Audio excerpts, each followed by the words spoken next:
So Rachel, what are you up to tonight? Well, I was kind of supposed to be headed for Aruba on my honeymoon, so nothing. အခု Ross နဲ့ Rachel နဲ့ conversation တွေက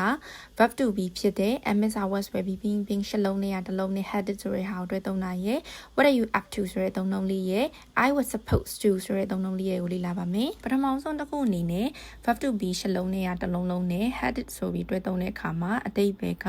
တစ်ခုခုကိုဥတည်နေတယ်တစ်ခုခုသွားနေရဆိုတဲ့အတိတ်ပဲရပါတယ်တနည်းအားဖြင့် I'm going to ဆိုတဲ့အတိတ်ပဲနဲ့စင်ပါတယ်ပေါ့နော်ဥပမာ I'm headed home ဆိုရင်ငါအိမ်ပြန်နေပြီဆိုတဲ့အတိတ်ပဲ I'm going home နဲ့အတိတ်ပဲတူပါတယ် She is headed to the airport ဆိုရင် airport ကိုသူသွားနေပြီလေဆိပ်ကိုသွားနေပြီ They are headed for trouble ဆိုရင်သူတို့ဒုက္ခရောက်မဲ့လမ်းကိုဥတည်နေပြီသူတို့ဒုက္ခရောက်တော့မယ်ဆိုတဲ့အတိတ်ပဲပေါ့နော်ဒီနေရာမှာ MS was be being ရှလုံးနဲ့တစ်လုံးလုံးနဲ့ headed ကိုတွေ့သုံးလို့ရပါတယ် headed ရဲ့နောက်မှာတော့ to ဒါမှမဟုတ် for ကိုသွားနေတဲ့လမ်းကြောင်း direction ကိုထည့်လို့ရပါတယ် head က noun အနေနဲ့ဆိုရင်ဥကောင်းလို့အဓိပ္ပာယ်ရပြီးတော့ verb အနေနဲ့ဆိုရင်ဥတည်နေရဆိုတဲ့အဓိပ္ပာယ်ရပါတယ်ဒီနေရာမှာတော့ဥတည်နေရဆိုတဲ့ verb လေးကို verb 3အနေနဲ့သုံးထားပြီးတော့ဒီနေရာမှာ adjective အနေနဲ့လုပ်ဆောင်ပါတယ်နောက်တစ်ခုကတော့ what are you up to ဆိုတဲ့အသုံးလုံးဖြစ်ပါတယ်အဓိပ္ပာယ်ကတစ်ခုခုကိုလုပ်နေတာဒါမှမဟုတ်တစ်ခုခုကိုစီစဉ်နေတာလို့ဆိုလိုပါတယ်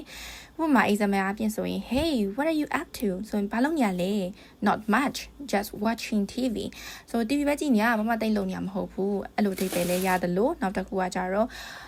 Ross က Rachel ကိုပြောလိုက်တယ်လို့ Hey what are you up to tonight ဆိုဒီညဘာလုပ်ဖို့စီစဉ်ရှိလဲညဘာလုပ်မှလဲဆိုပြီးတော့အတိတ်ပဲနဲ့လဲရပါတယ်တတိယတစ်ခုအနေနဲ့ what's where တစ်လုံးလုံးနဲ့ supposed to ရဲ့ infinitive verb or verb 0ပေါ့နော် verb 0ဆိုတာ go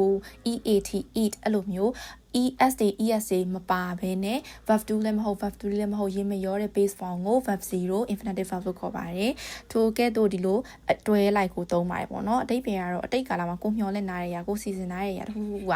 ကိုထင်တယ်လို့မျိုးဖြစ်မလာတဲ့အခါမှာဒီစကားကိုသုံးပါတယ်ဥပမာ I was supposed to eat dinner with her ငါသူမနဲ့ dinner စားဖို့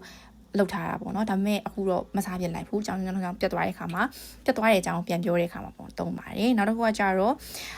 she was supposed to call me tonight ဒီညသူမငါ့ကိုဖုန်းခေါ်มาလေဒါပေမဲ့မခေါ်သွားဘူးအဲ့လိုမျိုးပေါ့နော်ကိုမျောလင့်တာလိုမျိုးဖြစ်မလာတဲ့အချိန်လေးမှာသုံးပါတယ်အခုနောက်မှာဗီဒီယိုကလစ်လေးပြန်ထည့်ပေးထားပါတယ်အဲ့ဗီဒီယိုကလစ်လေးကိုကြည့်ပြီးတော့စကားလေးတွေလိုက်ပြောကြည့်ပါ